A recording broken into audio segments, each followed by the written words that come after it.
तो हमारा अगला राउंड, उसका नाम है विचार मंथन। 15 मिनट का हमें वक्त टोटल लेना है, जिसमें से 3-3 मिनट हम लोगों को मिलेगा। वाह, अति सुंदर। ये रेखांकन प्रतियोगिता की झलकियां बिल्कुल मंत्रमुग्ध कर देने वाली है, नहीं स्मृति जी? बिल्कुल बिल्कुल, बिल्कुल। बहुत ही तो सुंदर। और सभी पार्टिसिपेंट्स तैयार? जी। हरिओम सभी को। तो विचार मंथन राउंड, जो कि हमें हमारा ग्रुप डिस्कशन हरिओम। राउंड, काफी मजेदार होने वाला है। हम सभी लोग तैयार हैं? जी। विचार मंथन राउंड की जो थीम है, अब ये आने वाला है अपने स्क्रीन पे। श्रीमद् भगवद गीता के ज्ञान का प्रचार प्रसार क्यों और किस प्रकार किया जाना चाहिए, ये है हमारा ग्रुप डिस्कशन का थीम। मैं सभी लोगों को थोड़ा सा हमारा रूल्स के बारे में याद दिला देना चाहूंगी। हमारे पास है टोटल 15 मिनट इस राउंड के लिए, जिसमें से हर पार्टिसिपेंट को हमें मिलेगा 3 मिनट। अपने समय सीमा के अंदर अपना वक्तव्य रखने की कोशिश कीजिएगा, क्योंकि उसके आगे अगर जाता है तो हमारे जजेस नेगेटिव मार्किंग भी कर सकते हैं। और इन पे कौन अपना विचार रखना चाहे?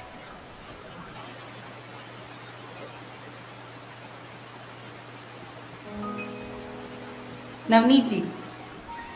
तो नवनीत जी, शुरुआत के लिए इस थीम पे हम हमेशा बोलते हैं ना कि टॉप डाउन अप्रोच होता है, बॉटम अप अप्रोच होता है। तो टॉप डाउन अप्रोच अगर देखें हम हमारे देश का, तो सरकार आते हैं। तो आपको क्या लगता है, गीता की ज्ञान जन जन तक पहुंचाने के लिए भारत सरकार की क्या भूमिका रहनी चाहिए? क्या भूमिका निभा सकते हैं? गीता ज्ञान में सरकार की भूमिका तो बहुत ही अहम मानी जा सकती है। इस विषय में, गीता ज्ञान के विषय में अगर वो सरकार की भूमिका तो सबसे अहम मानी जा सकती है। कारण कि सरकार के पास संवैधानिक अधिकार होते हैं, जिनके जरिए वो ऐसे कानूनों को पारित कर सकती है जिनके जरिए गीता का प्रचार अधिक से अधिक हो सके। सर्वप्रथम ये मेरा विचार है कि उस जी। सबसे पहले गीता जी को एक राष्ट्रीय ग्रंथ घोषित कर देना चाहिए, और दूसरा गीता जी को स्कूल से लेके यूनिवर्सिटी तक के सिलेबस में डाल देना चाहिए, उनके पाठ्यक्रम में डाल देना चाहिए। कारण कि स्कूल के पाठ्यक्रम में रहेगी तो बच्चे शुरू में से ही सीख जाएंगे कि क्या करना सही है। और यूनिवर्सिटी में जाके अगर ये सिलेबस में डाल जाने से जो आगे उनको स्ट्रेस, उलझन, क्योंकि स्ट्रेस चैलेंजेस तो आएंगे ही लाइफ में, ये रुकने वाले नहीं।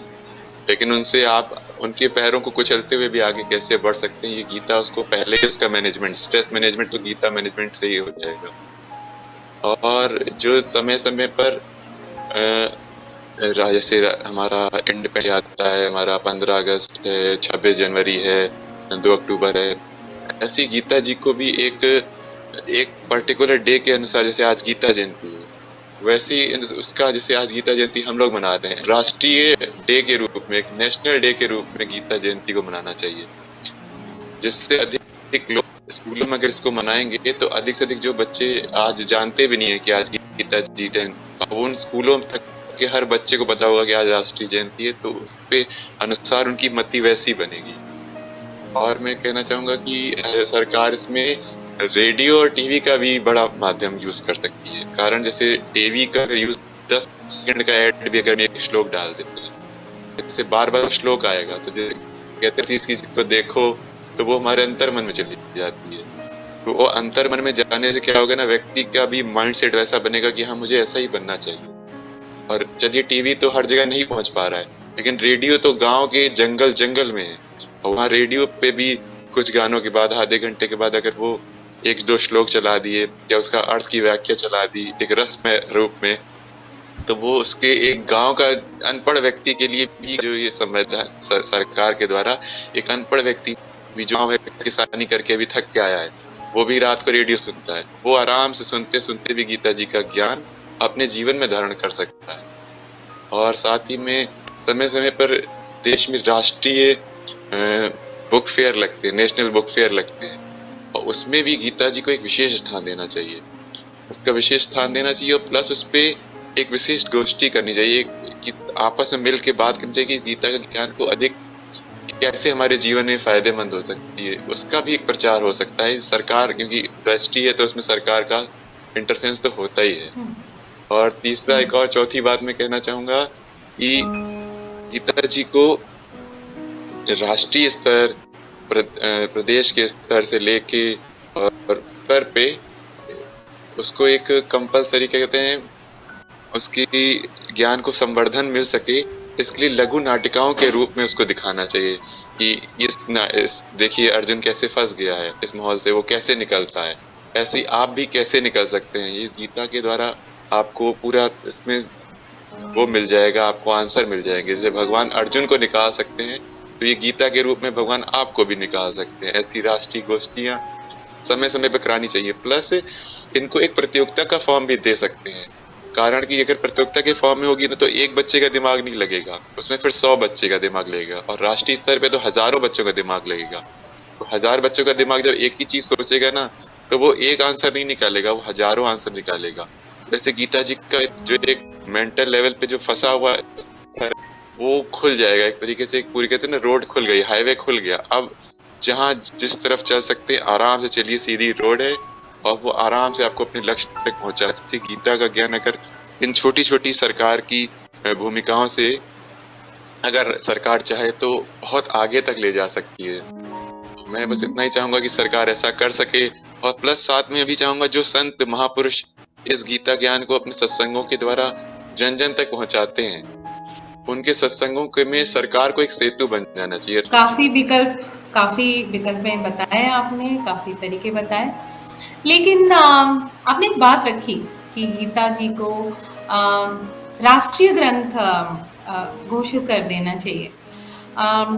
तो इस पे कोई अपना विचार डालेगा? अगर आप अपना हैंड रेज कर सकते हैं कि राष्ट्रीय ग्रंथ, हम बोलते हैं इंडिया एक सेक्युलर स्टेट है, मतलब जहाँ पे हर धर्म के लिए हमारा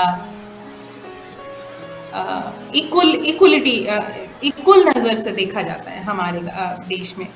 तो राष्ट्रीय ग्रंथ वाली मुद्दे पे कोई अपना कोई विचार रखेगा? कृपया अपना हैंड रेज कीजिए। सुनंद, अच्छा बताइए सुनंद।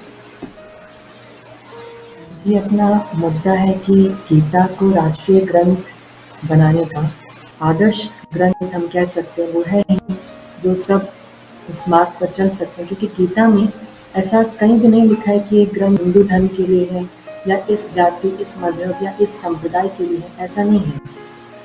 गीता मानव मात्र के लिए है, सर्व के लिए है। और ये हम देख भी सकते हैं, कई उदाहरण है हमारे पास कि केवल भारत के नागरिक ही इस गीता ग्रंथ से उन्नत हो रहे हैं, ऐसा नहीं है। और भी कई देश विदेशों के भी भिन्न भिन्न धर्म संप्रदाय आदि के मुख्य व्यक्तियों ने भी गीता पर अपने बड़े महान विचार रखे हैं। हमारे देश के पूर्व राष्ट्रपति APJ अब्दुल कलाम जी, वे धर्म से मुसलमान होते हुए भी गीता के लिए इतना आदर रखते थे कि भी उन्होंने खुद ही कहा कि मैंने कुरान का यथार्थ अध्ययन किया है, फिर भी मेरा आदर गीता के प्रति इतना है कि कई प्रश्न जो मुझे कुरान के में भी उनका समाधान नहीं मिल पाता है, वो भी गीता से मिल जाता है। और भी दूसरे में जैसे मिस्टर ट्रूडो हैं, दूसरे देश के थॉरो हैं, एमर्सन हैं, इस तरह उन्होंने भी, एमर्सन नाच उठते थे कि सर्वभूतानि चात्मानि, श्लोक सुनते ही वे नाच उठते थे। और इतना गीता के प्रति उनका लगाव था, आदर था। तो गीता किसी जाति, धर्म, मजहब के लिए नहीं है, अपितु मानव मात्र के कल्याण के लिए। क्योंकि मानव मात्र चाहता क्या है?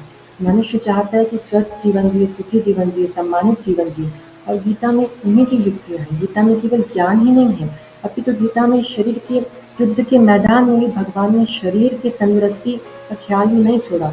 आहार कैसा हो, सात्विक में किस किस प्रकार का आहार आता है, इतनी छोटी छोटी बातें भी भगवान ने युद्ध के मैदान में बता दी। तो फिर प्रश्न उठता है कि राष्ट्रीय ग्रंथ गीता को ही क्यों बनाए? हमारे यदि देखते हैं तो इस प्रकार के कई धर्म हैं, कई ग्रंथ हैं जिसे हम राष्ट्रीय ग्रंथ बना सकते हैं, लेकिन गीता को ही क्यों बनाएं?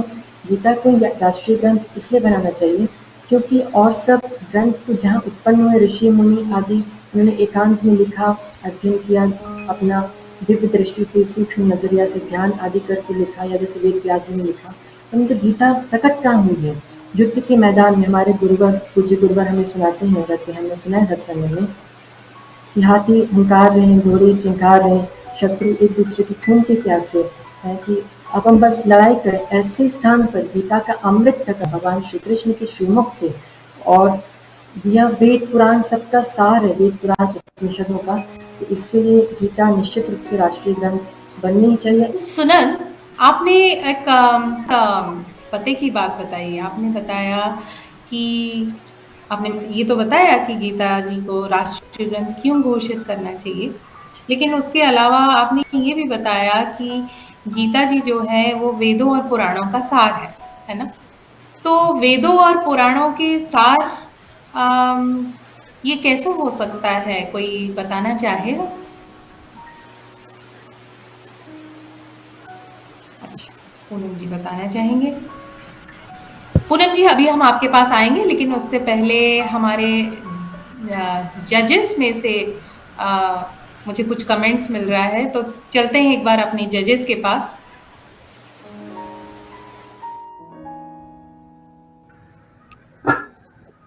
जी अच्छा, इस प्रश्न का उत्तर आप सभी लोग दे रहे थे, बहुत अच्छा उत्तर दे रहे थे कि कैसे इसका प्रचार प्रसार करना चाहिए, क्यों करना चाहिए। मेरे मन में एक सवाल इसको देख करके आया कि गीता का प्रचार प्रसार, जब उसमें प्रश्न आया था ना क्यों करना चाहिए, मेरे मन में एक प्रश्न आया कि जिस चीज की जरूरत होती है लोगों को, जिसका महत्व बुद्धि पता होता है, और जैसे हम बोले कि गीता ऐसा ग्रंथ है जो मानव मात्र के लिए उपयोगी है, गीता एक ऐसा ग्रंथ है जिसमें प्राणी मात्र का भला, ऐसा संदेश दिया गया है, जीवन जीने की कला, दर्शन दिया गया है। तो अगर इतना महत्वपूर्ण है तो हमें इसका प्रचार प्रसार करने की आवश्यकता ही क्यों पड़ रही है? क्या हम इसकी महिमा से अनभिज्ञ हो गए हैं? तभी तो इसके प्रचार प्रसार की, क्या हमें कभी ऐसा, जो उपयोगी वस्तु होती है हम धन दे करके भी उस वस्तु को लेते हैं, हम समय शक्ति खर्च करके भी उन चीजों को करते हैं जिसके हम महत्व का हमें पता होता है। तो कहीं ना कहीं अभी हमें देख करके ऐसा लगता है कि पहले से, जब से हमारे देश को गुलाम बनाया गया, उसी समय से पहले ही, तब मेघालय ने बोला कि भारतीय दर्शन जो है, भारतीय दर्शन इतना सुंदर है कि जब तक हम इनको भारतीय दर्शन से विमुख नहीं करेंगे, वैदिक दर्शन से दूर नहीं करेंगे, तब तक भारत को गुलाम बना पाना बहुत ही कठिन है, ऐसा उसने बोला था। और हमारा वैदिक दर्शन कैसा है कि सतचित आनंद स्वरूप जीव स्वयं है, उसको कुछ करना नहीं है, सुख प्राप्ति के लिए, दुखों से निवृत्ति होने के लिए। और उसके बाद जो पाश्चात्य दर्शन आया ना, तो पाश्चात्य दर्शन या देहात्मवाद पर आधारित, ये शरीर असत जड़ और दुख रूप शरीर मैं हूं। उसका सिद्धांत यह है कि उसने असत दुख और जड़ शरीर को मैं मान करके चले, और वैदिक दर्शन सतचित आनंद स्वरूप आत्मदेव को मैं मान करके चला।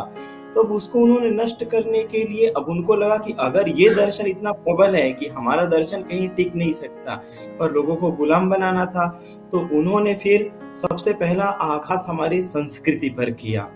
हमारी संस्कृति पर, जो हमारी संस्कृति को जानने वाले संत महापुरुष थे, जो इस संस्कृत का यथार्थ ज्ञान रखते थे, उन पर भी उन्होंने, उन पर षड्यंत्र करके उनको भी आगे, वो समाज में जो ज्ञान देते थे तो उनको भी अपमानित एक प्रकार से किया, उनको भी ऐसा बताया कि ये भी उस ज्ञान को जो जान रहे हैं, इनको यथार्थ बोध नहीं है।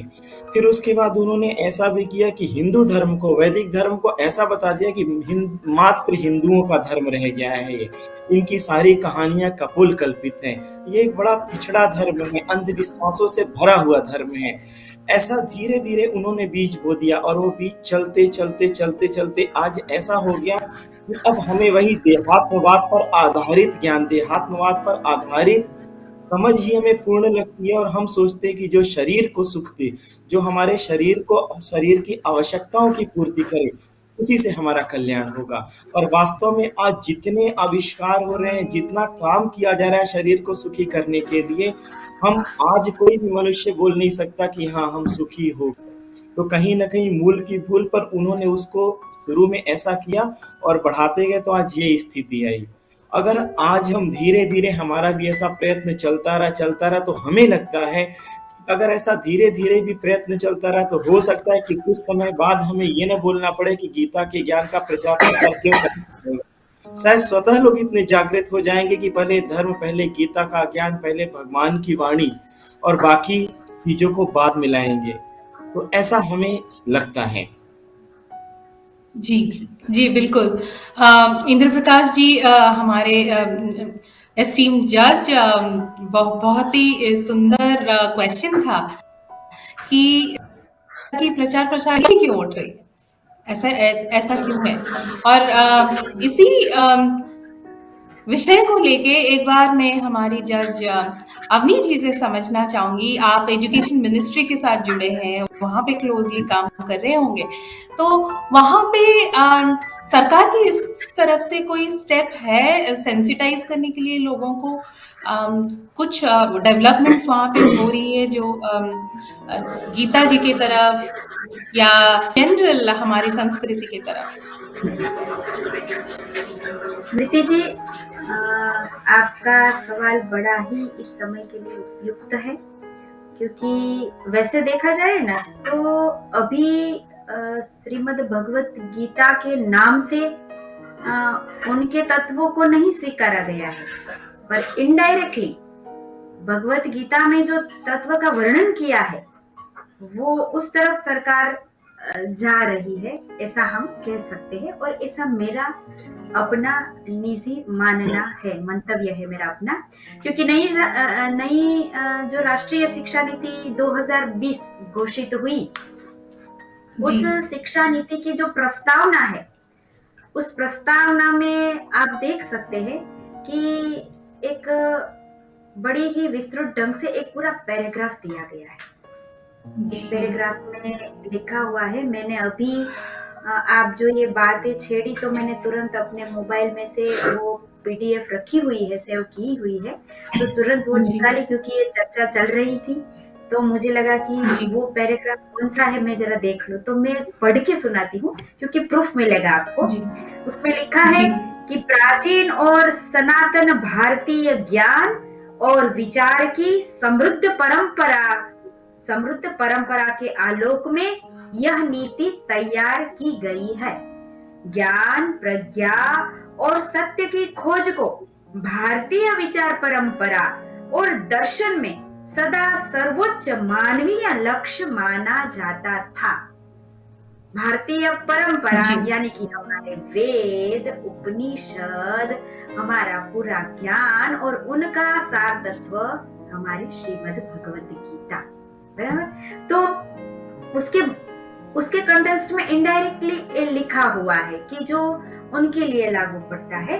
प्राचीन भारत में शिक्षा का लक्ष्य सांसारिक जीवन अथवा स्कूल के बाद के जीवन की तैयारी के रूप में ज्ञान अर्जन करना नहीं, बिल्कुल पूर्ण आत्मज्ञान और मुक्ति के रूप में माना गया था। ये लिखा हुआ है कि प्राचीन भारत में क्या माना गया था और प्राचीन विचार जो है, परंपरा जो है, दर्शन जो है, उनका लक्ष्य क्या था, वो इन्होंने इसमें नई शिक्षा नीति के ड्राफ्ट में, नया शिक्षा नीति के बुक में ये लिख दिया है और जन जन तक पहुंचा दिया है। इसका अर्थ क्या होता है? इसका अर्थ यही होता है कि जो भारतीय सनातनी ज्ञान है, उस परंपरा को, उस ज्ञान को हमें जन जन तक पहुंचाने का प्रयत्न करना चाहिए। चाहे वो ज्ञान हमें कहीं से भी मिले तो हम ऐसा कर सकते हैं, गवर्नमेंट ऐसा कर सकते हैं कि इस जो पैराग्राफ है, इस जो नया शिक्षा नीति का जो आदेश है, नया शिक्षा नीति में जो सुझाव दिया गया है शिक्षण को सुधारने के लिए, बराबर, तो इसको ऐसे एक्सेप्ट कर सकते हैं कि प्राचीन भारतीय ज्ञान जिसमें संग्रहित है वो है श्रीमद् भगवत गीता, और उसमें जो ज्ञान दिया गया है वो जन जन तक पहुंचाने के लिए हम इस ग्रंथ का सदुपयोग कर सकते हैं। और दूसरी एक बात विचार करने के लिए है कि एक श्रीमद् भगवत गीता ही ऐसा धर्म ग्रंथ है कि 18 अध्याय के 700 श्लोक में कहीं भी हिंदू धर्म ऐसा शब्द नहीं है। इसका जी अर्थ ये है कि श्रीमद् भगवत गीता केवल हिंदू धर्म के लिए संकुचित मानसिकता वाली नहीं है, वो सनातन धर्म यानी कि मानव मात्र के लिए, सभी धर्म के लिए, ये सभी धर्म का सार है।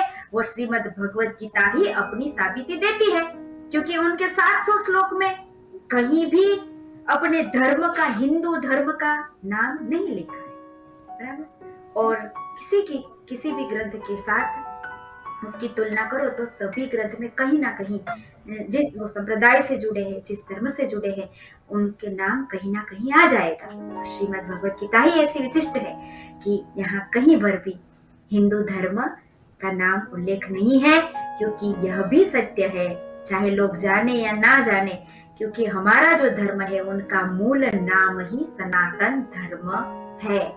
हिंदू धर्म ऐसा नाम तो बहुत ही पीछे से ये नाम आया। पहले तो सनातन धर्म यानी कि मानव मात्र के कल्याण का धर्म, यही नाम था। कोई संकुचित संप्रदाय नहीं था कि भारत में ये संप्रदाय, भारत में ये धर्म, ऐसा नहीं है। हमारा धर्म वो सार्वत्रिक धर्म है। विश्व को ये संदेश दिलाने के लिए गीता का ज्ञान जो है वो एक्सेप्ट होना चाहिए। देर सबेर ये जो तर्क है वो सरकार स्वीकारे, ऐसी हमारी आशा है और इस दिशा में कार्य होंगे, ऐसी आशा इसीलिए बंधी हुई है कि नया शिक्षा नीति में भी प्राचीन भारतीय परंपरा का उल्लेख किया गया है। जी जी जी अवनी जी, बहुत बहुत धन्यवाद। हमें नेशनल एजुकेशन पॉलिसी किस डायरेक्शन में जा रहा है और इसमें हमारी गीता जी का कैसे प्रचार प्रसार फिट हो सकता है वो आपने समझाया। और बस एक चीज़ बताऊंगी, जो हमारे पहले जज ने जब पहले बताया था तो ये कोट था, मैं पढ़ रही थी विनोबा भावे जी का, कि गीता जी के आधार पर अकेला मनुष्य सारी दुनिया मुकाबला कर सकता है। तो जो बापूजी का आज के संकल्प है, विश्व गुरु, भारत विश्व गुरु बन के रहेगा, तो उसका नींव जो है वो गीता जैसे ग्रंथों से आती है। सो ये तो लाना ही चाहिए। लेकिन हाँ, ये बहुत ही रेलेवेंट लगा मुझे गुरुजी की जो विश्व गुरु वाली विजन है हम सभी के लिए, हमारे देश के लिए, तो यहाँ पे भी गीता के ज्ञान और प्रचार प्रसार कैसे फिट है। चलिए अब वापस चलते हैं हमारे कंटेस्टेंट्स की ओर। दोनों ही जजेस को खूब खूब धन्यवाद, आपकी इतनी सारी जो आपने विचार रखे, बहुत बहुत धन्यवाद। चलते हैं पार्टिसिपेंट्स के तरफ। एक बार सुनते हैं हमारे और 2 पार्टिसिपेंट्स हैं, उनकी क्या विचार है। तो हम उस प्रश्न में थे, मुझे याद है पूनम जी आपने हैंड रेज किया था। हमारा प्रश्न था कि गीता जी वेद और पुराणों की सार बताया जाता है, ये कैसे है, थोड़ा सा बता सकते हैं संक्षिप्त में? जी बिल्कुल। जैसे कि नवनीत जी ने भी बताया कि सरकार की दिशा में किस तरह से प्रचार प्रसार गीता जी का करने में अपनी भूमिका अदा करनी चाहिए, और सुनन जी ने भी बिल्कुल सही कहा कि कहीं ना कहीं राष्ट्रीय ग्रंथ इसे बनना चाहिए, और मैं भी उनकी इस बात से सहमत हूँ। लेकिन हमें यह समझना बहुत ही ज़रूरी है कि राष्ट्रीय ग्रंथ एक ऐसा ग्रंथ होना चाहिए जिससे मानव मात्र का भला हो सके, जिससे सभी देश का ही नहीं अपितु विश्व का भला हो सके, हर एक प्राणी का, हर एक जन जन का भला हो सके। तो ऐसा वेद और पुराणों का जो संकलन है वो एक छोटी सी श्रीमद् भगवत गीता में मिलता है। जैसे कि हम देखते हैं ना, इतने वेद हैं, इतने पुराने हमारी भारतीय संस्कृति में, उपनिषद भी हैं। हाँ, तो श्रीमद् भगवत गीता, जैसे मेरे को एक उपनिषद की ही बात याद आ रही है कि छांदोग्य उपनिषद, जिसमें ऋषि अंगिरस के साथ साथ भगवान श्री कृष्ण का भी वर्णन मिलता है। और भगवान श्री कृष्ण का तो ऐसा था कि जब वो 17 साल की उम्र के थे तो वो एकांतवास जब उनको जीवन जीना था तो वो भी अंगिरस ऋषि के आश्रम में ही वे ठहरे हुए थे। तो ये सारी बातें उपनिषद से हमें पता चली, लेकिन उपनिषदों का गहन अध्ययन अगर किया जाए तो उससे विरक्तता तो आती ही है, साथ में परिस्थिति से लड़ने का सामर्थ्य आता है, तेजस्विता बढ़ती है और इंसान के अंदर एक अलग प्रकार का जोश, साहस, सामर्थ्य आता है। तो अब ऐसा जो ऐसा अब ये सामर्थ्य आ रहा है, तो हर किसी के बस की बात नहीं है कि वो हर कोई कुरान पढ़ सके और अवेद उपनिषद पढ़ सके। तो भगवत गीता जो है वो इन सबका सार है। अब कितनी विचित्र बात है ना कि एक कुरुक्षेत्र में निकली हुई, युद्ध के मैदान में ये निकली हुई भगवान श्री कृष्ण के श्रीमुख से निकली हुई जो गीता है, वह आज जन जन का कल्याण कर रही है, मानव मात्र के लिए उपयोगी सिद्ध हो रही है। जैसे मैं एक उदाहरण के द्वारा इसको समझाना चाहूंगी कि जैसे गौ है, जगह जगह पे चारा चरती है, लेकिन बछड़े के लिए वो चारा जो है उसका सार रूप जो दूध है वो अपने बछड़े को देती है ना। तो इसी प्रकार मानव मात्र के लिए, संपूर्ण मानव मात्र के कल्याण के लिए भगवान श्री कृष्ण ने और उनके बाद अभी संत महात्मा जो थे वो अनेक वर्षों से जो इतनी गूढ़ रहस्य, जो पूर्ण परिपूर्ण जो विद्याएं हैं, जो आत्म तत्व से परमात्म तत्व में मिलाने वाली जो विद्याएं हैं, उनका जो गूढ़ रहस्य है, उतना जो अनुभव है, वो सारा एक ग्रंथ में श्रीमद् भगवद गीता के माध्यम से प्रकट कर दिया। तो कहना, जैसे कि नाम ने भी बताया कि श्रीमद् भगवद गीता जो भगवान श्री कृष्ण के मुख से निकला हुआ है, वो किसी धर्म का नहीं है, कोई धर्म ग्रंथ नहीं है। उसमें ये बात नहीं आती है कि पर्टिकुलर हिंदू ही माने, जबकि ये कोई धर्म, ये जो ग्रंथ है वो धर्म निरपेक्ष ग्रंथ है, क्योंकि इसमें मनुष्य मात्र की आपको यहाँ पे थोड़ा सा रोकना चाहूंगी, ये वाला पॉइंट हम पहले भी कवर कर चुके हैं, लेकिन यहाँ से आपने एक बहुत इम्पोर्टेंट चीज बताया जहाँ मैं आना चाहूंगी। हमारे नेक्स्ट का कंटेस्टेंट दीपा जी, आप शायद इसमें कुछ प्रकाश डाल सकते हैं।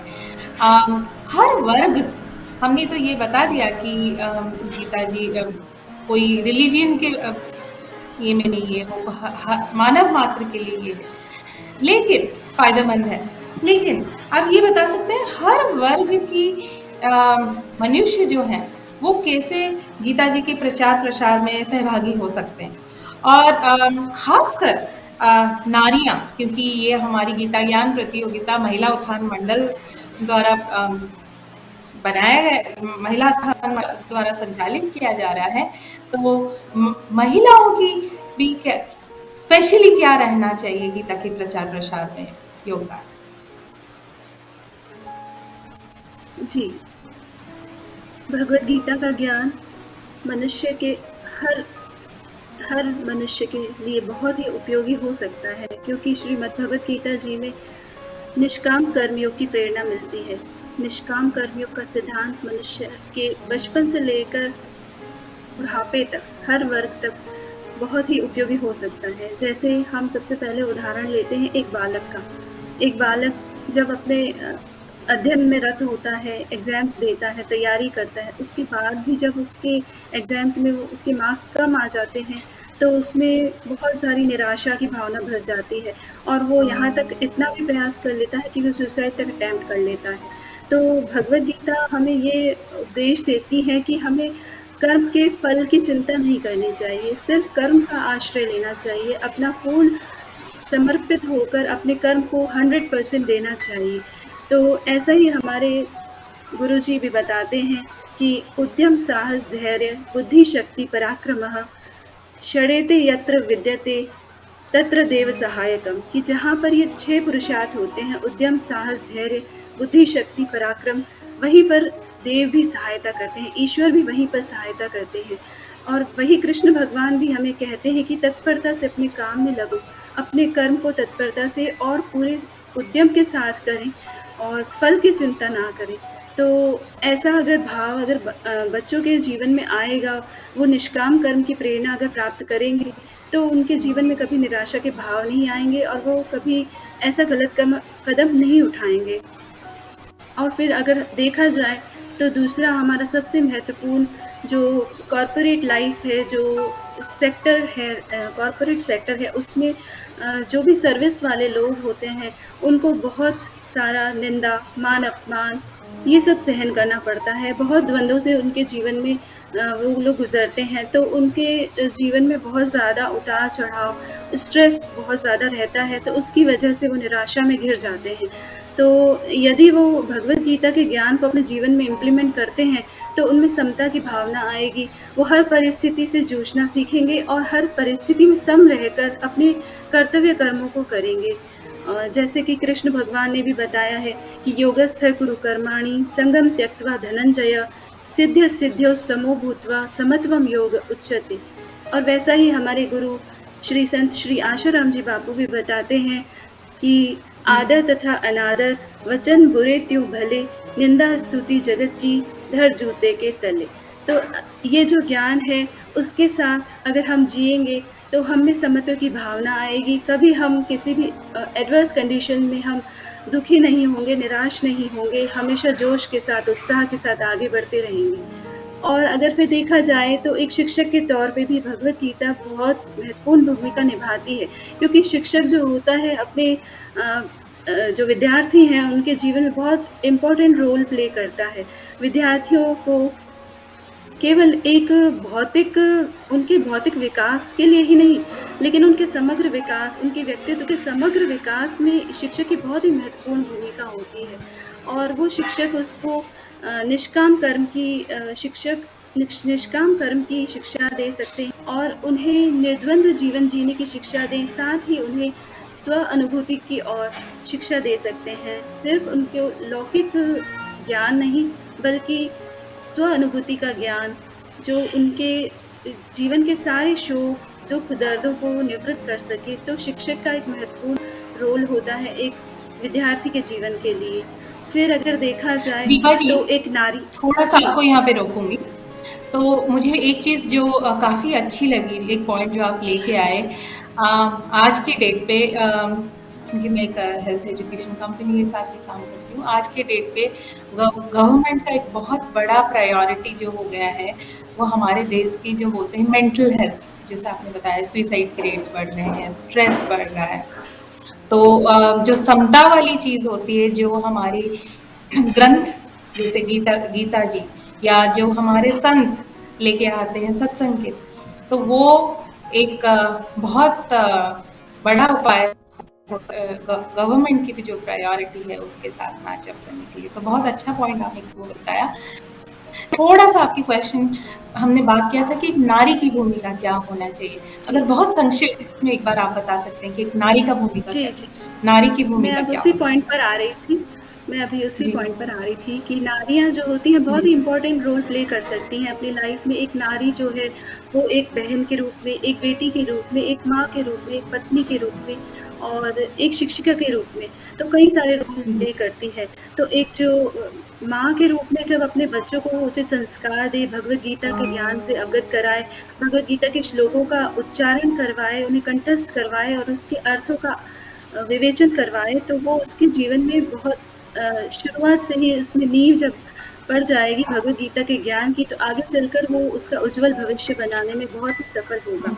और दूसरी बात, अब जब अगर कोई नारी है वो सगर्भ अवस्था में है तो वो अपनी गर्भावस्था में ही भगवद गीता के श्लोकों का उच्चारण करे, तो अपनी गर्भावस्था में ही पल रहे बच्चे के अंदर, क्योंकि उसकी श्रवण इंद्रिय उस समय बहुत ज़्यादा सक्रिय होती है, तो उसमें ज्ञान का सिंचन शुरुआत से ही हो जाएगा। इस तरह से वो भगवद गीता का ज्ञान अपने गर्भस्थ शिशु को भी प्रदान कर सकती है। साथ ही जब बच्चे को का जन्मदिन हो तो वो उसे भगवद गीता गिफ्ट में दे सकती हैं।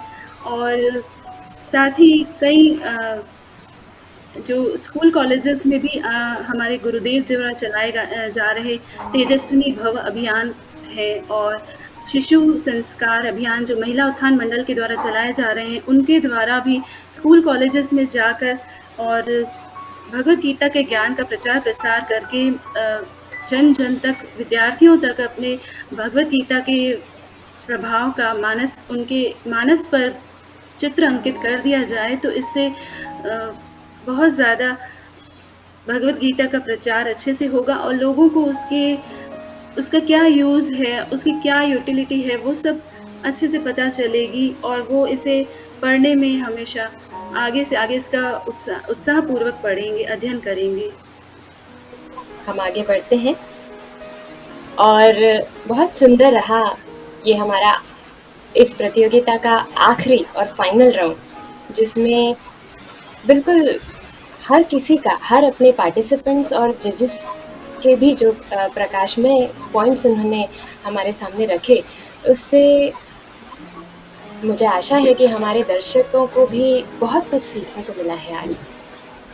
तो बढ़िया है और हम आगे बढ़ते हैं हमारे अगले चरण की ओर, जो होगा अनुभव सत्र, जिसमें हम पार्टिसिपेंट से अपने अपने अनुभवों के बारे में पूछेंगे। लेकिन उससे पहले हम इस राउंड को, इस फाइनल राउंड को कंक्लूड भी तो करेंगे और वो तो इनपुट होगा हमारे जजेस से। तो चलिए हम चलते हैं अपनी जजेस की ओर। इंद्र प्रकाश भाई बताइए। हाँ, तो अभी बस थोड़ी देर में रिजल्ट हमने भेज दिए, हमारे पास आते ही हम उसको बताएंगे। पर उससे पहले तो सबसे पहले आप सभी जो भी प्रतिभागी थे, उन सभी प्रतिभागियों को खूब खूब साधुवाद। आपने इस गीता ज्ञान प्रतियोगिता में भाग लेने के लिए गीता के श्लोकों को कंठस्थ किया, गीता के अर्थ को समझा, उसकी व्याख्याएं समझी। और भगवान वेद व्यास जी ने बोला है कि गीता सुगीता कर्तव्या किम अन्य शास्त्र विस्तरे। ये भगवान विष्णु के मुख से निकली हुई गीता भली भांति कंठस्थ करनी चाहिए, अन्य शास्त्रों का क्या प्रयोजन।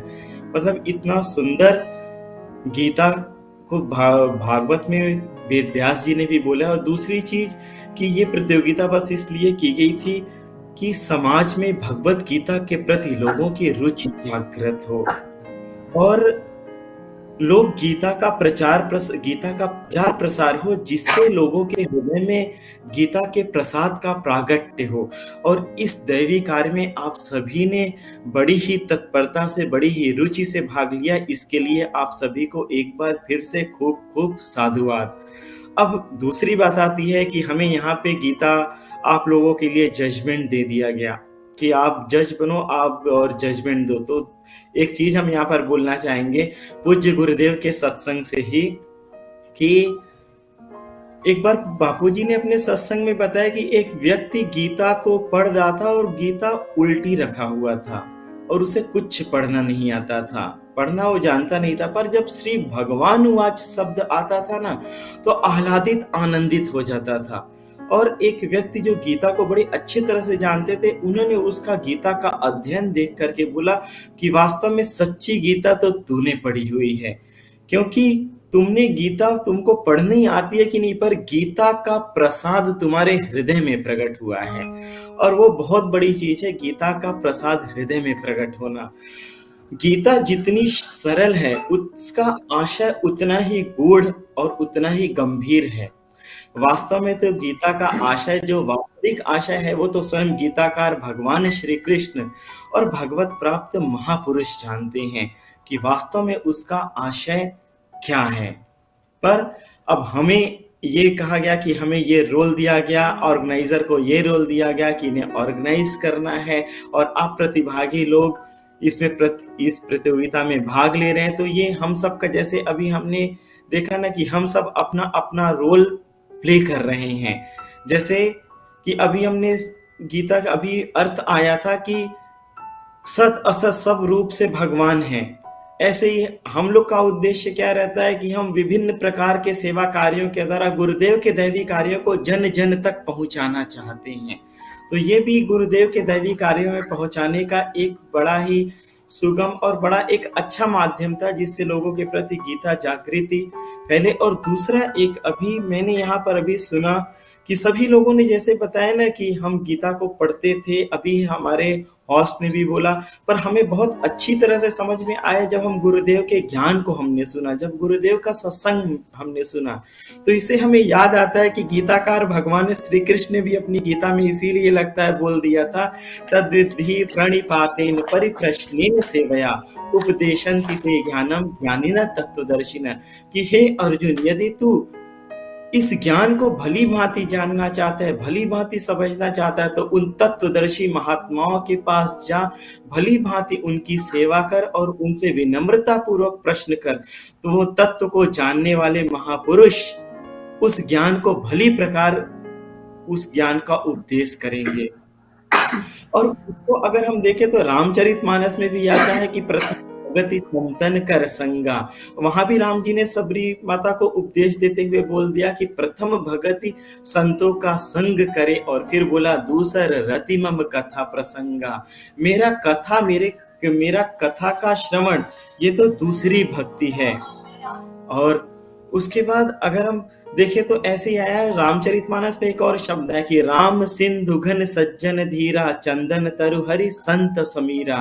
जैसे भगवान को बोला कि भगवान तो अगाध समुद्र हैं, पर बादल क्या उस खारे समुद्र में से भी जल को लेकर के जगत उसकी वर्षा करके समुद्र के जल को ले जाते हैं। ऐसे ही ये परमेश्वर, ये परमात्मा ब्रह्म अनंत अनादि निर्गुण निराकार ब्रह्म, उनका रस भी महापुरुषों की कृपा दृष्टि के द्वारा प्रत्येक प्राणी मात्र के हृदय में बड़ी सहजता से प्रकट हो जाता है। तो इसलिए ये अनुभव आप लोगों की बातें सुनकर के लगता है कि हाँ, गीता ज्ञान को सहज में अगर अपने हृदय में अनुभव करना है तो ऐसे महापुरुषों की शरण चला जाए, ऐसे महापुरुषों की शरण में जाए जिन्होंने उसके ज्ञान का वास्तविक अनुभव किया है।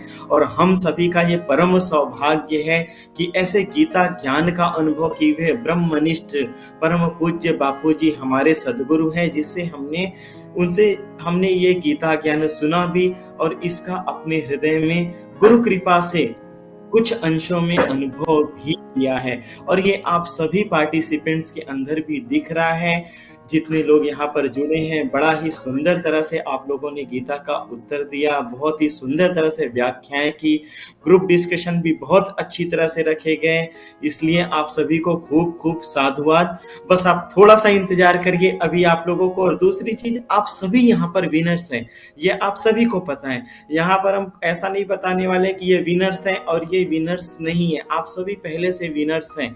और आप लोगों ने अब गीता का योग इतना पढ़ लिया कि समत्व योग मुच्यते, तो आप सभी को पता होगा कि यहाँ पे रैंक भी बनाई जाए, प्रथम द्वितीय तृतीय चतुर्थ, ये सब तो मात्र बस हम अपनी फॉर्मेलिटीज को कर रहे हैं। बाकी गीता ज्ञान का अनुभव ये स्वयं वेद्य स्थिति है।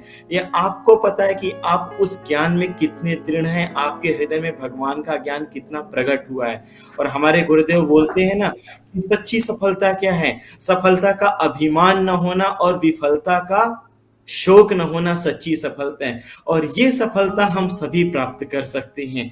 पर हमने जिसके लिए ये प्रतियोगिता रखी थी, तो उसके लिए भी आपको अभी रैंक बहुत ही जल्दी आपको पता लगने वाला है। थोड़ी देर में आपको के सामने आपका रिजल्ट भी आ जाएगा।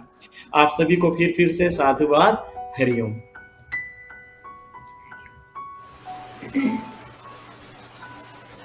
बहुत बहुत धन्यवाद हमारे जजेस को उनकी कमेंट के लिए। और वहाँ से एक चीज़ हम लोगों ने देखा ना, ओलंपिक्स होती है, कॉमनवेल्थ गेम्स होता है, अभी हाल ही में टोक्यो ओलंपिक्स हुआ था। तो टोक्यो ओलंपिक्स में जो मैस्कॉट्स होते हैं, सुना है हमने मैस्कॉट्स? तो टोक्यो ओलंपिक्स की मैस्कॉट का नाम क्या था? टोक्यो ओलंपिक्स की मैस्कॉट का नाम था मिराई तोवा। तो आप सोच रहे होंगे, हमारे ऑडियंस भी सोच रहे होंगे, तो स्मृति जी इसका हमारी गीता ज्ञान प्रतियोगिता से क्या लेना देना? इसका ये लेना देना है कि विनर्स तो अनाउंस होंगे, जैसे जजेस ने बताया वो तो बताया जाएगा, लेकिन आप सभी मैस्कॉट हैं, आप सभी चैंपियंस हैं गीता ज्ञान को आगे फैलाने का। और हम सभी जो गुरुजी के साधक हैं, हम गुरुजी के मैस्कॉट्स और चैंपियंस हैं। गुरुजी ने जो ज्ञान हमें दिया हुआ है उसको आगे प्रचार प्रसार करने की सेवा करने की। वो गुरुजी बोलते हैं ना, तो गुलाब होके महक तुझे जमाना जाने।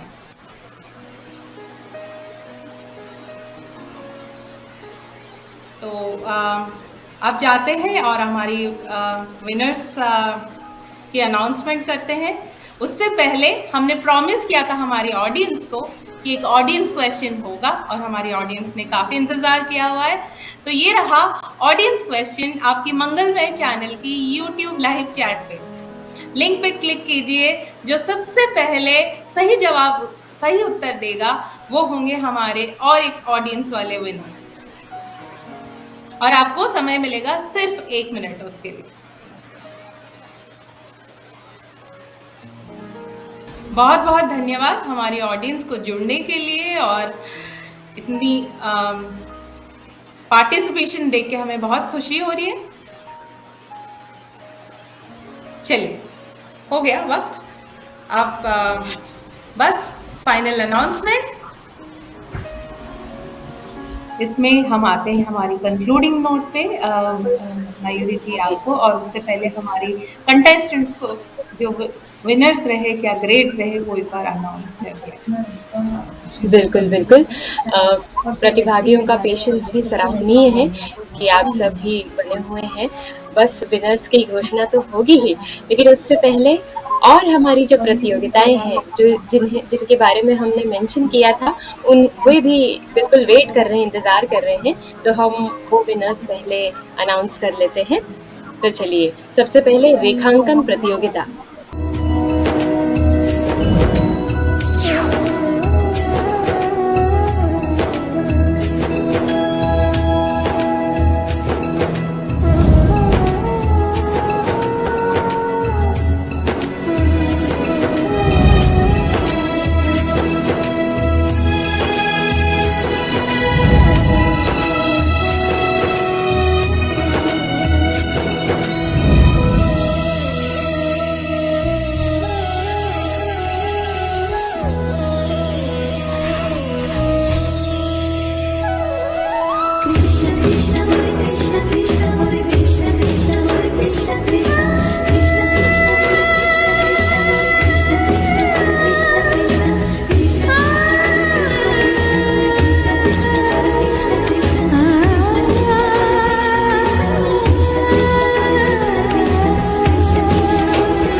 रेखांकन प्रतियोगिता के विनर्स हैं। प्रथम स्थान पाया है मयूरी बहन अमरावती महाराष्ट्र से। द्वितीय स्थान संस्कृति बहन नांदेड़ महाराष्ट्र से। तृतीय स्थान पाया है अक्षदा बहन सतारा महाराष्ट्र से। क्या बात है, तीनों महाराष्ट्र से। चलिए, चौथे हैं कुमार हर्षिल विराटनगर नेपाल से। बढ़िया, खूब खूब शुभकामनाएं और बहुत धन्यवाद। चलिए, काव्य माधुरी, ये जो कविता की कंपटीशन थी, इसमें प्रथम स्थान पाया है पूजा बहन लुधियाना पंजाब से। बहुत साधुवाद। द्वितीय स्थान राजनंदिनी जांजगीर छापा छत्तीसगढ़ से, और तृतीय स्थान ब्रजेश भाई भंवरपुर छत्तीसगढ़ से। तो बहुत बहुत साधुवाद और धन्यवाद आप सभी को, और बहुत अभिनंदन है काव्य माधुरी के विनर्स को। निबंध लेखन हमारी अगली प्रतियोगिता और आखिरी थी इस सीरीज की। प्रथम स्थान पाया है संतोष भाई सहारनपुर उत्तर प्रदेश से। द्वितीय स्थान पाया है तेजस्वी साहू जी ने दुर्ग छत्तीसगढ़ से। तृतीय स्थान पाया है प्रियंका साहू जी ने राजनांदगांव छत्तीसगढ़ से। आप सभी निबंध लेखन के प्रतियोगी ही नहीं, अब तो आप विनर्स बन गए हैं। आप सभी को बहुत अभिनंदन है, और आपको और आपके साथ जो 12 कॉम्पिटिशन्स ऑनलाइन गीता ज्ञान प्रतियोगिता की आज तक हुई है, 12 प्रतियोगिताएं, जिसमें से 36 पार्टिसिपेंट्स, सभी के पुरस्कार उन्हें घर बैठे भेजे जाएंगे। तो आप बिल्कुल निश्चिंत रहिए, वो प्राइजेस आप तक पहुंच ही रहे हैं। और हमारे आज के विनर्स की घोषणा से पहले एक छोटी सी लेकिन बहुत ही महत्वपूर्ण इन्फॉर्मेशन हम आपसे शेयर करेंगे, और वो है कि 26 दिसंबर 2021 से 1 जनवरी 2022 तक चले स्व की ओर ये शिविर, जप अनुष्ठान महिलाओं के लिए शिविर हो रहा है, और जो होगा महिला उत्थान मंडल द्वारा आयोजित, और ये होगा अहमदाबाद में, जिसके लिए आप जरूर सहभाग लें। तो अब इसी के साथ और हम वेट नहीं कराते हमारे पार्टिसिपेंट्स से और विनर्स के लिए। वैसे जैसे जजेस ने कहा ही है कि आप सभी विनर्स हैं, लेकिन आज की इस फॉर्मेलिटी को पूरा करते हुए हम चलते हैं जजेस की ओर अनाउंसमेंट ऑफ विनर्स के लिए। अम्नी दीदी, आपसे रिक्वेस्ट है।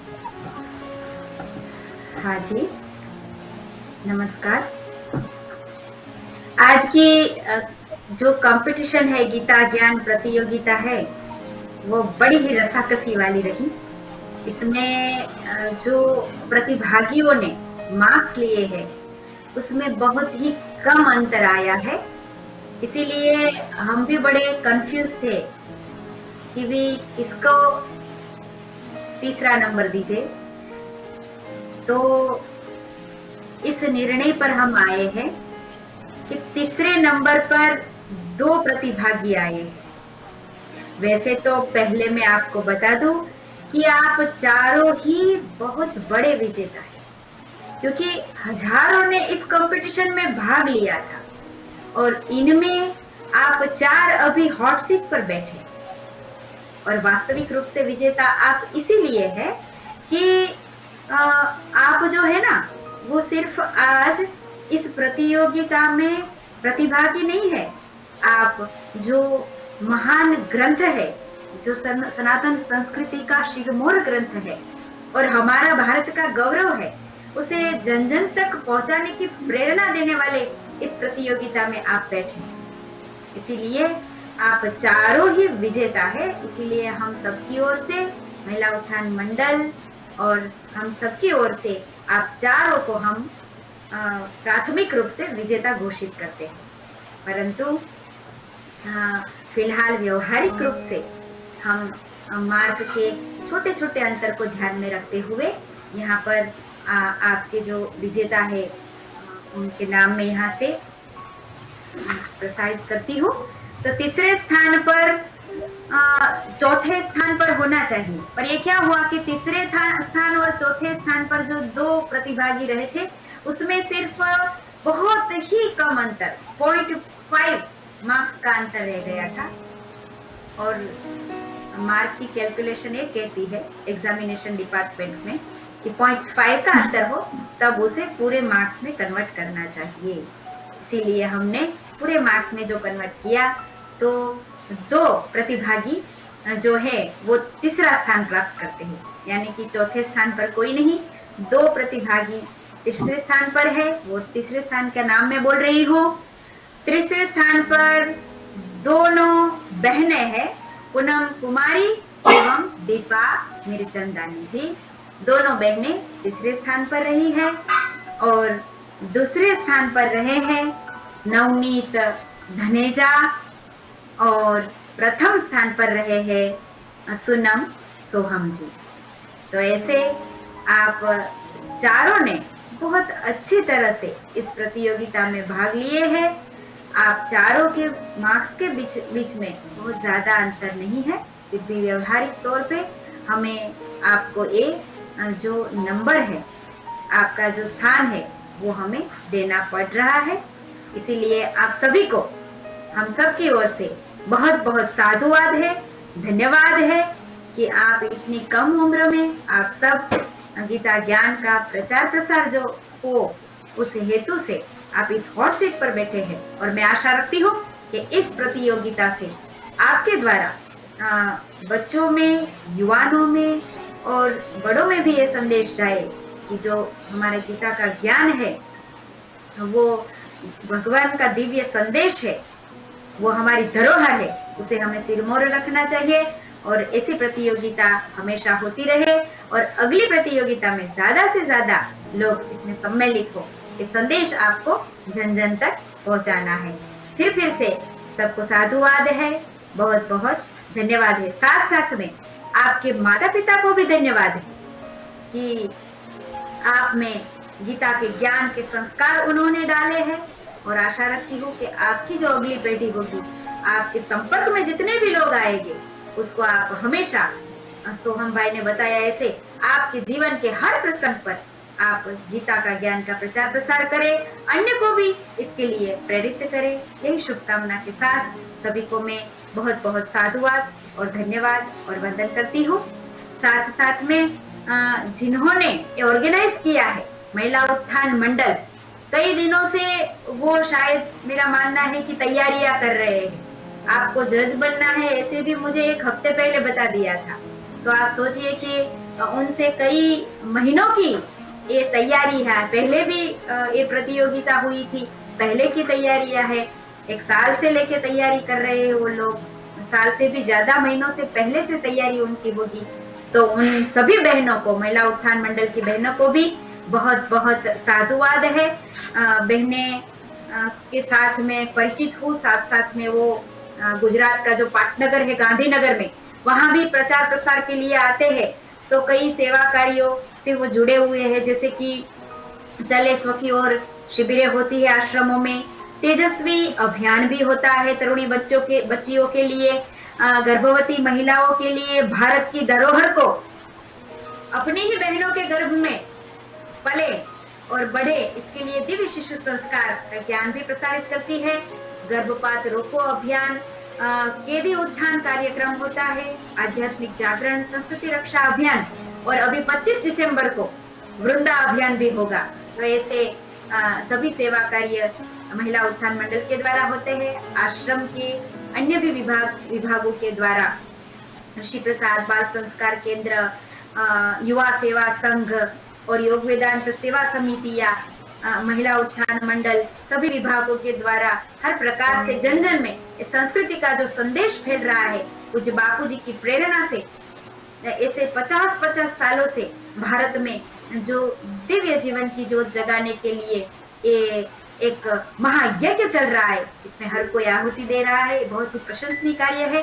और मुझे भी आज इतनी सुंदर प्रतियोगिता में जज के रूप में, इंद्र प्रकाश भाई ने बहुत अच्छा बताया कि भाई जज होने की हमारे में कोई योग्यता नहीं है, क्योंकि गीता जी तो हमारी माँ है, उसके जज हम कैसे बन सकते हैं। फिर भी व्यवहारिक रूप में यहाँ जज के तौर पे हमें जो सेवा मिली है, इसलिए सबको साधुवाद है, धन्यवाद है। और पूज्य संत श्री आसाराम जी महाराज जो विश्व के संत है, हमारे सबके गुरुदेव है, उनके चरणों में भी कोटि कोटि वंदन है कि उनकी निश्रा में हम उनके बच्चे ये गीता का ज्ञान जन जन तक पहुंचा रहे हैं। और उसके शुभ और पावन अवसर को हमने बहुत अच्छी तरह से ये प्रतियोगिता के साथ सजाया है। तो बापू जी के चरणों में भी कोटि कोटि वंदन।